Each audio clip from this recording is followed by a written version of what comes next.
هو حقيقة أنا سأضطر أن أنقلكم من الحديث حول التاريخ والذكريات الجميلة إلى الواقع السياسي الصعب، يعني سأتحدث عن التطبيع وأثره على تحرير فلسطين أو مشروع التحرير. Bugün sizinle Filistin'in özgürlük projesinde Siyonizm'den normalleşme tehlikesi konusunu konuşacağım inşallah. كما تعلمون القضية الفلسطينية نشأت نتيجة اختلاف في موازين القوى الدولية، وبالأساس نتيجة انهيار للإمبراطورية الإسلامية التي كانت تعبر عن المسلمين بغض النظر عن الجغرافيا والجنس والقوم وما إلى ذلك. Filistin meselesi tarihi, kültürel ve siyasi nedenlerle uluslararası ve bölgesel değişimlerden önemli bir meseledir. Özellikle İslam hilafetinin dağılmasından sonra ortaya çıkmış bir meseledir. في التاريخ الإسلامي المرتبط بفلسطين والقدس هنالك فقط شخصين يذكرهم الأجيال وتتكرر ويسمي المسلمين أطفالهم بأسمائهم، هم عمر بن الخطاب وصلاح الدين الأيوبي. في التاريخ المرتبط بفلسطين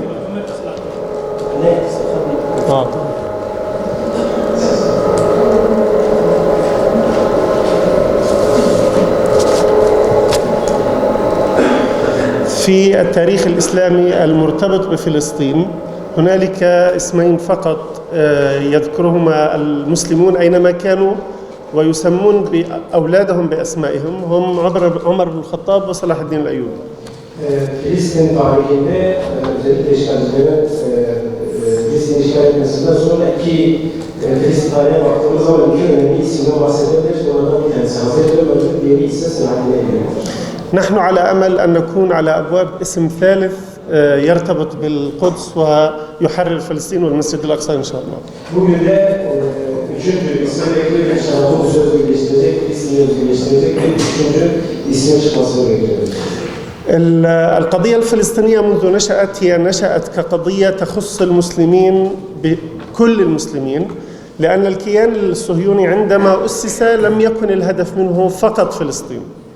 Filistin meselesi muhakkak bütün Müslümanları ilgilendiren bir meseledir. Bütün Müslümanların ortak davasıdır. تم اختيار فلسطين لإقامة كيان في مركز العالم الإسلامي لكي يمنع تطور ووحدة وتقدم العالم الإسلامي. Filistin, daha doğrusu Filistin işgal edilmesi İslam ülkesinin gelişmesine önüne geçmiş büyük bir sorun maalesef İslam ülkesi için. لذلك الكيان الصهيوني ومن خلفه الداعمين للكيان الولايات المتحدة عملوا على إحباط أي مشروع تطور أو تقدم في العالم العربي والإسلامي. Birleşmiş Milletler ve Batı ülkeleri İslam ülkesinin gelişmesini durdurmak için İsrail'in Filistin'i ele geçirmesi projesini uzun zamandır hayata geçirmiş oluyorlar. وهم يعملون على افتعال الأزمات والمشاكل بين الدول الإسلامية بشكل مستمر سواء داخل الدول أو بين الدول. Onlar İslam İmparatorluğu'nun yani İslam hilafetinin tekrar geri gelmemesi için şu anda bu proje üzerine çalışmalar yapıyorlar. لماذا هذه المقدمة؟ لكي يكون واضح عندما نتحدث عن تطبيع الدول العربية والإسلامية مع الاحتلال ماذا يعني بالنسبة للفلسطينيين ومشروع التحرير.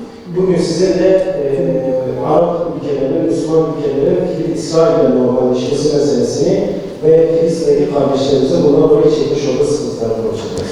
لأن هذه القضية لم تقم من أجل الفلسطينيين فقط، من أجل المسلمين، وبالتالي الواجب على كل المسلمين أن يعملوا من أجل إنهاء هذه القضية وتحرير فلسطين. Filistin meselesi şüphesiz ki bütün Müslümanları ilgilendiren, sadece Filistinleri ilgilendiren bir mesele değil, bütün Müslümanları ilgilendiren bir meseledir ve bütün Müslümanları etkileyen bir meseledir. الكثير من المؤرخين والعلماء المهتمين بالقضية الفلسطينية يقولون بأن القدس هي باروميتر أو اختبار العالم الإسلامي. إذا كانت القدس محتلة فاعلم أن العالم الإسلامي ليس بخير، وإذا كانت القدس محررة فالعالم الإسلامي بالتأكيد بخير. Tarihçilerin çoğu, İslam alimlerinin çoğu diyorlar ki Kudüs özgür olursa İslam ümmetinin durumu iyidir, Kudüs kutsal olursa İslam ümmetinin durumu kötüdür. لذلك وبكل يعني لا نحتاج إلى تحليل كثير لكي نعرف أن العالم الإسلامي بكل أسف ليس بخير هذه الأيام.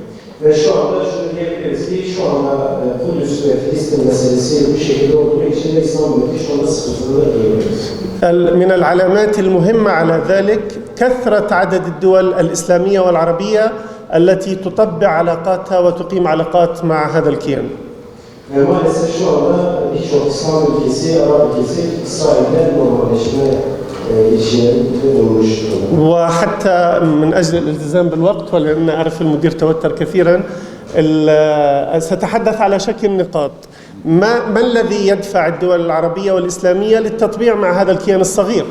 Size bazı vaktinizin daralmasından dolayı kısa maddeler halinde bazı önemli hususları konuşacağım. Konu başlığımız, şu anki konu başlığımız Arap ve İslam ülkeleri İsrail'le normalleşmeye giden şey nedir?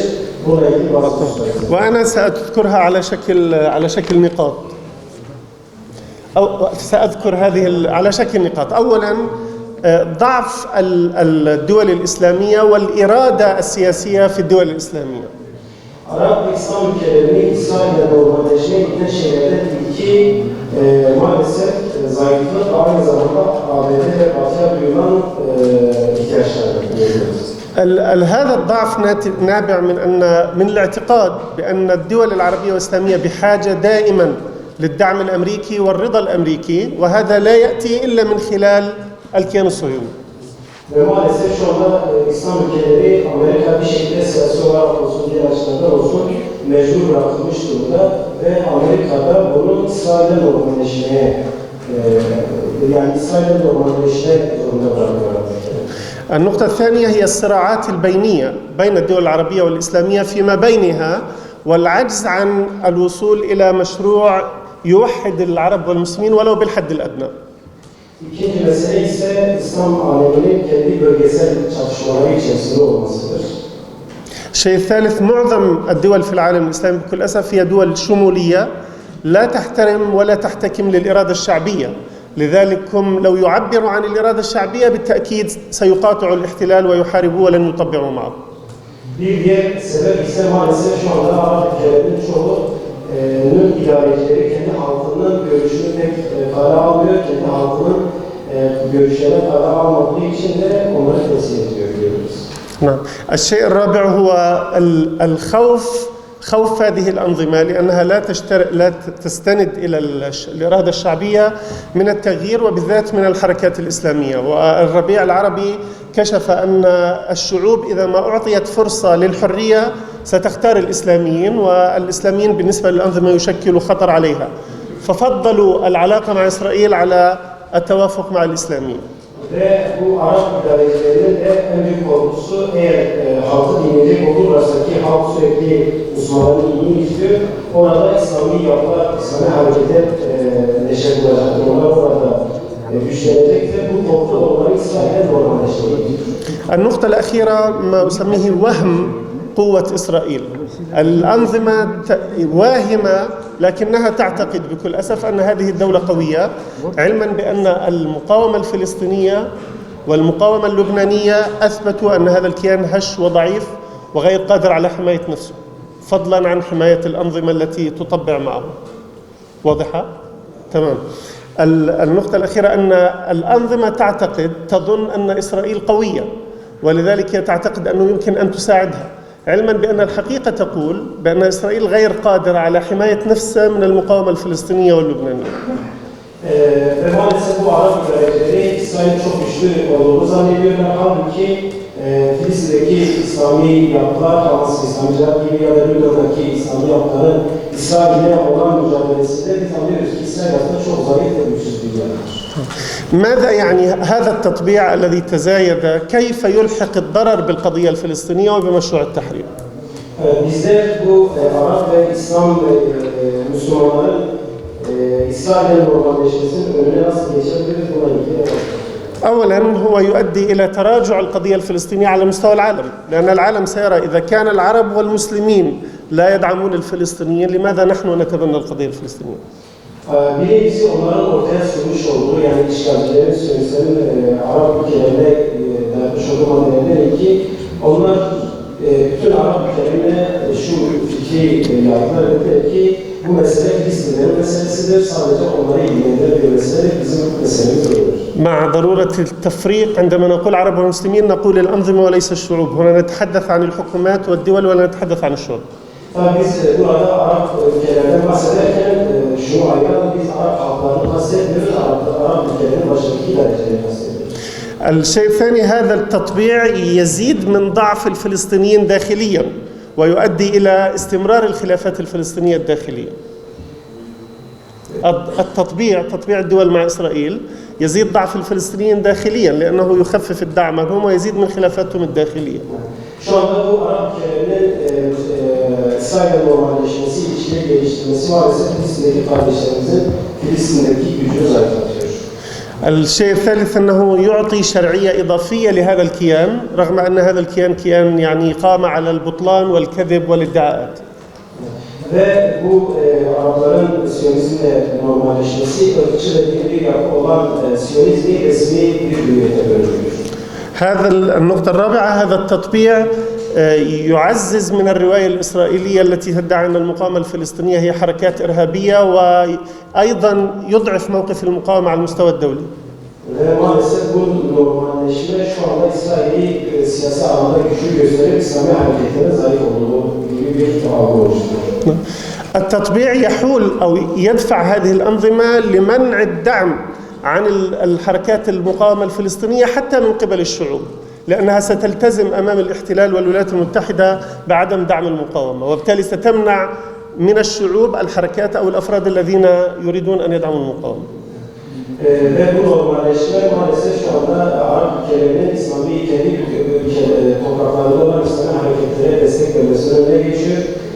Bu şekilde halkı da İslami hareketlerden uzak tutmaya yönelik hamle.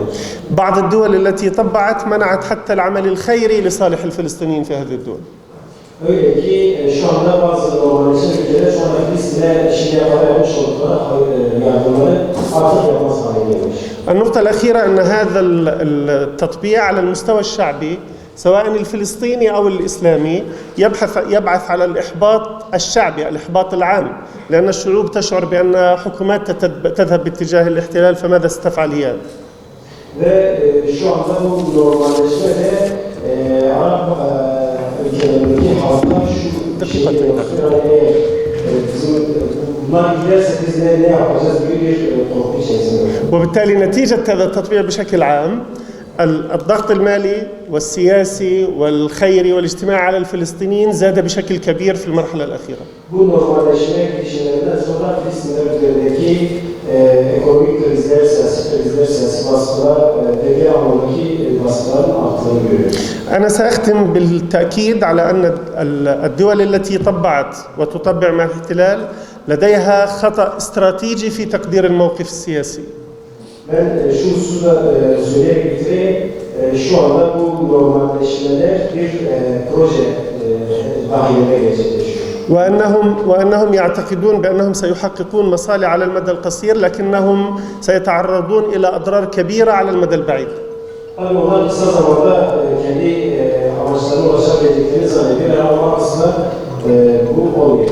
وهذه الدولة المقصود الكيان هو ونحن الفلسطينيين نعرفه جيدا من الداخل هو كيان ضعيف هش يزداد ضعفا كل يوم. Ve bu İsrail'in Siyonizmin şunu bilmesini istiyor ki Siyonizm çok basit, içi boş, gevşek bir yapıdır. Biz Filistinler olarak tabiyoruz, Müslümanlar olarak tabiyoruz ki onlar asla amaçları ulaşamıyorlar. منقسم اجتماعيا وسياسيا والتطرف يزيد في هذا الكيان بشكل كبير يجري 5 انتخابات في 4 سنوات لأنه لا يستطيع أن يشكل حكومة مستقرة. إذن هو على كل الصعد ضعيف. Şu anda yani şunu diyebiliriz ki her açıdan çok zayıf bir oluşum 4 yıl kısa bir zaman içerisinde 5 tane seçim yapmak zorunda kaldı. Yani hiçbir şekilde kendi iç yönetimini, kendi iç istikrarını bile yapamıyor. بكل أسف منذ قيام هذا الكيان إلى اليوم نقطة القوة الوحيدة عند هذا الكيان هو ضعفنا نحن بكل أسف كعرب ومسلمين. Ve maalesef bu Siyonizmin gücünden dolayı biz Müslümanların zayıflığından dolayı kendisi güçlü gibi görünüyor. لكننا منذ فترة نعيش مرحلة نمو عوامل القوة لدينا وإن شاء الله سيكون التحرير والانتصار قريب. Biz elhamdülillah uzun bir süredir çok şükür bunu karşılamadık ve inşallah bizim bu birlikteliğimiz Filistin'in tekrar özgür olmasına, Kudüs'ün özgür olmasına vesile olacak. شكرا جزيلا لكم وأعتذر إن كنت أطلت. شكرا جزيلا. Allah razı olsun. نشكر